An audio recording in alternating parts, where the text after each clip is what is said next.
Dans cette vidéo, on va parler des miniatures sur YouTube. Parce que les miniatures, c'est bien comme celle-là. Non, pas celle-là, celle-là. On peut mettre ses propres miniatures sur ses vidéos YouTube depuis 2012-2013. Je devrais pas commencer par là. Sur YouTube, il y a deux types de vidéos. D'un côté, les vidéos faites pour YouTube, et de l'autre, toutes les autres. Les vidéos de chats, les vidéos de toi à la piscine, et même les trailers de films jusqu'à assez récemment, c'était pas des vidéos conçues pour YouTube. Pourquoi est-ce que cette différence, elle est essentielle? Quand on crée une vidéo spécialement pour YouTube, on envoie un message au monde en quelque sorte, et on espère être vu et entendu par un maximum de personnes. Donc pour ça, on essaye de mettre toutes les chances de notre côté avec de l'écriture, du montage, une bonne élocution, mais aussi une miniature. On peut mettre ses propres miniatures sur ses vidéos YouTube depuis 2012-2013. D'ailleurs, avant que YouTube autorise aux gens de mettre une miniature personnalisée, il fallait choisir parmi 3 images différentes. YouTube coupait votre vidéo en 3 à 25, 50 et 75%. Si vous vouliez une miniature personnalisée, il fallait mettre votre miniature dans votre vidéo au bon timecode pour ensuite pouvoir la choisir parmi les 3 images proposées. Quand YouTube nous recommande une vidéo, on a 5 informations. Le nombre de vues, le nom de la chaîne, le titre de la vidéo, la durée de la vidéo et la miniature. Et à chaque fois, que ce soit sur PC, tablette, téléphone, télé, etc., la miniature c'est l'élément le plus grand et le plus visible de tous. Et la miniature c'est l'équivalent d'une affiche de film pour votre vidéo, c'est l'image qui va mettre en avant votre contenu. Une bonne miniature c'est donc essentiel à la réussite d'une vidéo et aujourd'hui on va parler des meilleures miniatures sur YouTube, celles qui te font cliquer à coup sûr et je vais vous expliquer comment vous aussi vous pouvez réussir vos miniatures. Voilà. Une miniature, ça doit répondre à 3 critères. D'une part, elle doit informer le spectateur sur le fond de la vidéo. De quoi est-ce que la vidéo va parler?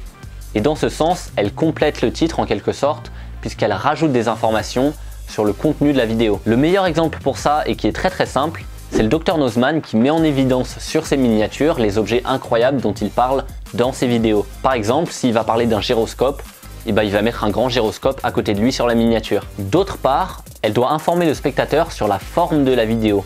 À quoi est-ce que la vidéo va ressembler? Par exemple, si c'est une vidéo face caméra, on va mettre nos têtes sur la miniature. Et finalement, le plus évident, elle doit donner envie au spectateur de cliquer sur la vidéo. Et c'est pour ça que les styles de miniature évoluent constamment. Parce qu'il faut constamment se démarquer des autres et se différencier de la masse. Après, en 7 ans, les miniatures, elles se sont quand même codifiées. On retrouve des intentions similaires, des motifs récurrents. Chaque genre de vidéo a son style de miniature maintenant. Si je vous montre ça par exemple, vous savez que c'est une vidéo beauté. Et si je vous montre ça, vous savez que c'est une vidéo jeu vidéo. Et vous avez sûrement remarqué que les miniatures des streamers / youtubeurs jeux vidéo, elles se ressemblent pas mal et on va creuser un petit peu là-dessus. Alors là c'est la débandade hein. Je pense que j'ai jamais vu un streamer professionnel avec des mauvaises miniatures. Regardez les miniatures de Squeezie, regardez celles de Domingo, regardez celles de Kameto, elles sont toutes incroyables. Vous avez été nombreux à mentionner Le Bouzeux, et c'est pareil. Après c'est surtout parce que dans la grande majorité des cas, ces streamers ils font partie d'une organisation comme Webedia par exemple, qui a ses propres graphistes qui font les miniatures pour eux. Ce qui marche particulièrement dans ce type de miniature, c'est vraiment l'effet de mouvement et de profondeur. Pour commencer, on voit qu'il y a plusieurs plans. Un premier plan avec généralement le texte, un second plan avec la personne et un arrière-plan. Sauf qu'au milieu, on va rajouter plein d'effets, de la lumière, de la couleur, des objets en mouvement, etc. L'idée d'une part, c'est de vendre la vidéo. Il se passe plein de trucs, ça bouge dans tous les sens, donc la vidéo va être ultra dynamique. Et d'autre part, l'idée c'est de faire comme si on était déjà dans la vidéo, comme si on était déjà dans l'action de la vidéo. Mais attention! Si je vous montre cette miniature, une miniature d'une vidéo de compilation de buts, qui est d'ailleurs le type de vidéo que je passe beaucoup trop de temps à regarder. Elle donne très envie de cliquer. On se dit mais comment est-ce que c'est possible de tirer un penalty comme ça? Sauf que non, évidemment en fait, cette action elle est même pas dans la vidéo. Ce qui est très intéressant, c'est que assez récemment, il y a eu un changement majeur de tendance sur YouTube. Pendant longtemps, YouTube reposait en très grande partie sur le putaclic. Et peu importe si la vidéo était bonne ou non, on voulait le clic et les vues par-dessus tout. Sauf qu'aujourd'hui, YouTube prend majoritairement en compte le watch time. C'est-à-dire le temps que vous passez à regarder une vidéo. Donc il y a 2 raisons pour lesquelles c'est une mauvaise idée de mentir sur vos miniatures. D'une part, les gens vont vite se rendre compte que la vidéo ne répond pas à la promesse de la miniature, ils vont partir, vous aurez un faible watch time et votre vidéo ne sera pas recommandée. Deuxièmement, si vous êtes youtubeur et que vous essayez d'avoir une communauté, vous brisez leur confiance, les gens ne reviendront pas la fois d'après parce qu'ils se diront que de toute façon, ils n'auront pas la vidéo qu'ils pensent avoir. C'est un peu l'effet YouTube Drama. En restant sur le thème des miniatures, vous avez sûrement déjà dû voir des miniatures comme ça. Ou comme ça. On clique parce qu'on pense que c'est un message important du youtubeur qui s'adresse directement à nous. Sauf que si le youtubeur fait des miniatures qui laissent croire qu'il a un message important à nous dire toutes les semaines, et ben il perd en crédibilité. C'est le cas par exemple de Deji, le frère de KSI, qui pendant un moment a usé de cette technique, et les vues étaient très bonnes au début, sauf qu'elles ont vite baissé parce que les gens n'avaient plus confiance en lui. Wouh! C'était très sérieux tout ça. Et je me suis un peu égaré, on va reprendre sur l'art de la miniature. La couleur, c'est super important la couleur.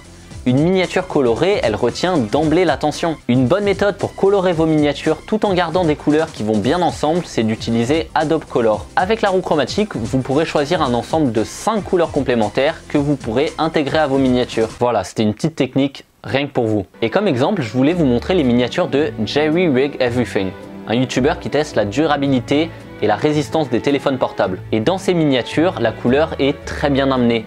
Il utilise ses outils colorés pour les mettre en contraste avec le fond blanc, ce qui permet d'attirer l'œil instantanément.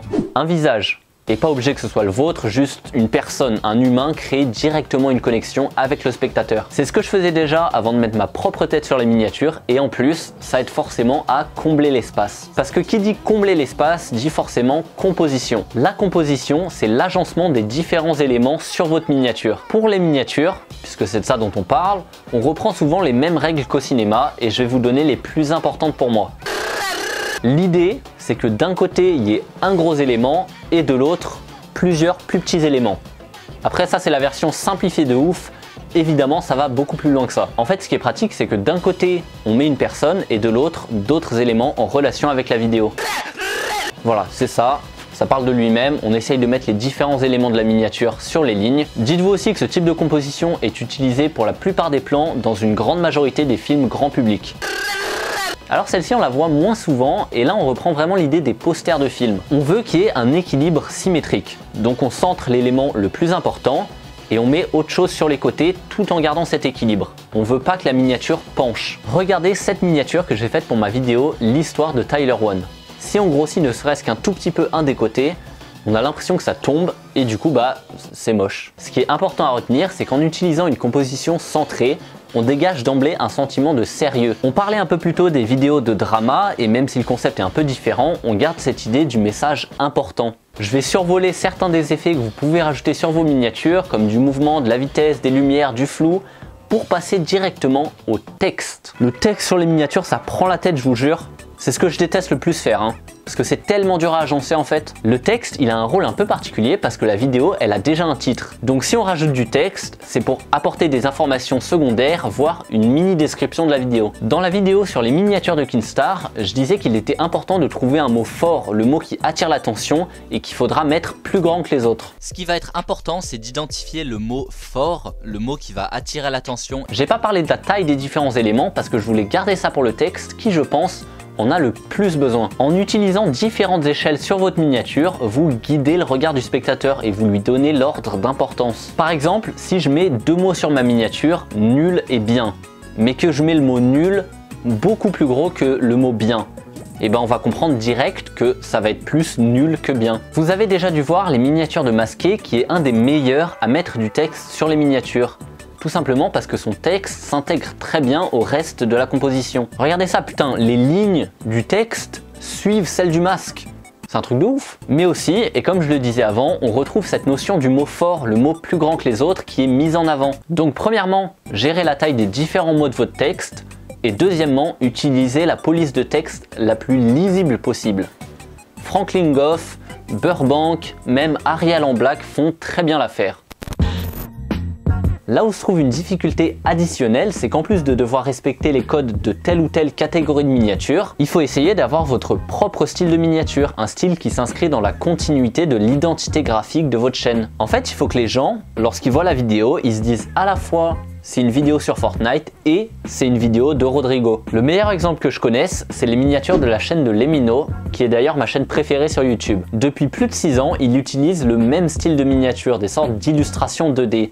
Et aujourd'hui, quand je vois une miniature comme ça, je sais instantanément que c'est une vidéo de Lemino. Alors que contrairement à de très nombreux youtubeurs, il met pas sa tête sur les miniatures. Et il en a pas besoin parce que les siennes sont déjà très facilement identifiables. C'est la même mécanique pour le roi des rats. L'identité graphique des miniatures du roi des rats est tellement forte qu'on sait tout de suite que c'est une vidéo de lui. Mais la chose la plus importante pour les miniatures, c'est ça. Si vous connaissez la chaîne Vsauce, vous connaissez forcément son auteur Michael. Hey, Vsauce, Michael here. Et ce même Michael a pour moi très bien résumé à quoi sert une miniature. D'ailleurs, je digresse juste un petit peu, mais les miniatures de la chaîne Vsauce sont juste parfaites. Et elles ne le sont pas parce qu'elles sont particulièrement esthétiques, au contraire, elles sont vraiment extrêmement simples. En fait, si elles sont réussies, c'est parce qu'elles complémentent incroyablement bien le titre des vidéos. Regardez ça. La vidéo s'appelle « Où est en bas ?»